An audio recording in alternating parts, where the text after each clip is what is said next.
নমস্কার, ছন্দা চ্যানেলের পক্ষ থেকে সবাইকে স্বাগত জানাই। আজকে আমি একটি রেসিপি নিয়ে চলে এসেছি, যেটা অনেকেই খেতে পছন্দ করে না।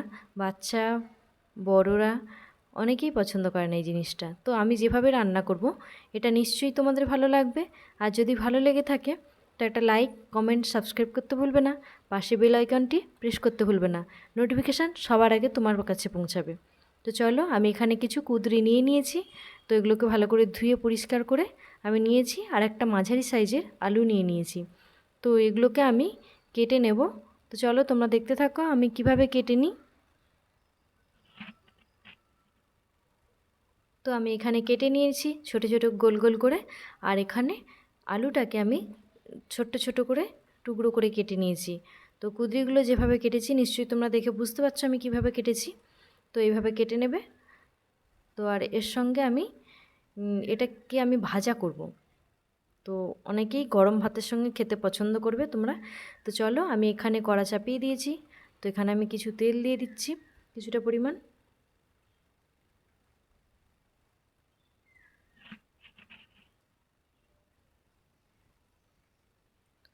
তো আমি তেল দিয়ে দিয়েছি, কড়া গরম হয়ে গেছে, তেলও গরম হয়ে গেছে। তো এর মধ্যে আমি দিয়ে দেবো এবার কালো জিরে। কালো জিরে দিয়েই মেন আমি কুদরি ভাজাটা করব। তো খেতে খুবই সুন্দর লাগে, সেন্টটাও খুব ভালো লাগে। তো আমি এখানে কালো জিরে দিয়ে দিয়েছি। তো এর মধ্যে এবার আমি দিয়ে দেবো আলু কুচানোগুলো।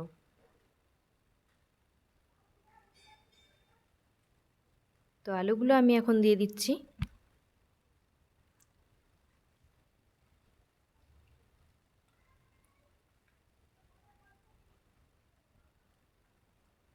তো আলুগুলোকে আমি একটু ভালো করে নেড়ে নেব। তো নেড়ে নেওয়ার পরে এর মধ্যে আমি কুদরিগুলো দিয়ে দেবো। একসঙ্গেই ভাজা হবে, তা আলাদা আলাদা করে ভাজতে হবে না। কালো জিরে দিলে কালো জিরের সেন্টটা খুবই ভালো লাগে, আর কালো জিরে খাওয়া তো খুবই ভালো।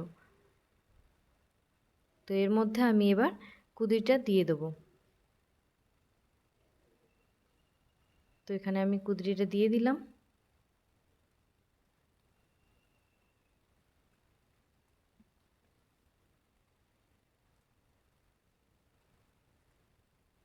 এটাকে আমি একটু নাড়াচাড়া করে নেব।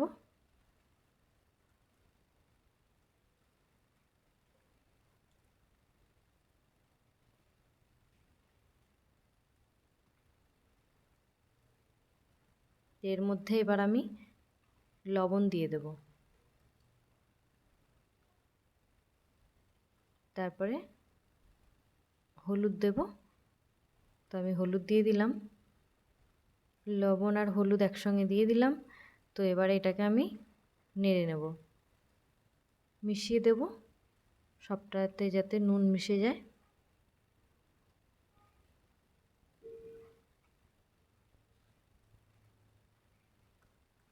তো আমি নুন হলুদটা ভালো করে মিশিয়ে দিয়েছি। তো এটাকে আমি ঢেকে ঢেকে ধীরে ধীরে কম আঁচে আমি ভেজে নেব, তা না হলে আলু যেহেতু দেওয়া আছে নিচে লেগে যাবে। তো আমি ঢাকা দিয়ে দিই এখন।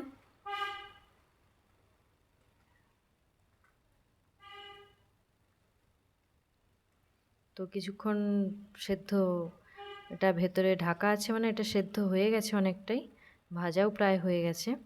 তো দেখো এবার আমি খুলি কী অবস্থা আছে। তো দেখো এক সাইডগুলো প্রায় ভাজা হয়ে গেছে। আর কিছুক্ষণ এটা রাখবো যাতে পুরো ভালোভাবে ভাজা হয়ে যায়। তো দেখো আমি নাড়ছি, ওর নিচে আলুগুলো ছিল বলে লেগে যাচ্ছে কড়ার মধ্যে। তো দেখো আমার ভাজা হয়ে গেছে। তো এবার আমি নামিয়ে নেবো এটাকে। তো আমি এখানে নামিয়ে নিয়েছি। দেখো তোমরা বাড়িতে বানিয়ে দেখবে, খেতে কেমন লাগে আমাকে জানাবে কিন্তু তোমরা, নিশ্চয়ই তোমাদের ভালো লাগবে। তো চলো আজকে ভিডিওটা এখানেই শেষ করছি। ভালো থাকবে, সুস্থ থাকবে তোমরা।